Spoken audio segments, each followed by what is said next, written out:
करते.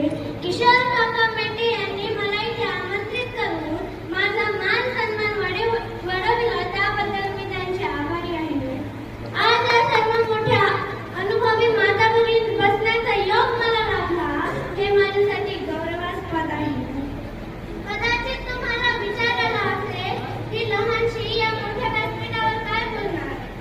प्रामाणिकपणे सांगायचं झालं तर मलाही असंच वाटलं होतं की माझ्या आईसारख्या आजीसारख्या वडीलधाऱ्या माता भगिनींसोबत मी मार्गदर्शन करण्याचं धैर्य माझ्यात नसून मी केवळ माझे 2 शब्द मांडण्याचा प्रयत्न करते. काही चूक अथवा उणीव असल्यास तुमची लेख समजून माफ करावी ही नम्र विनंती. मंडळी, या मातीने फार थोर माणसे पाहिली. रामापासून कृष्णापासून ते माऊली जगद्गुरु तुकोबाराय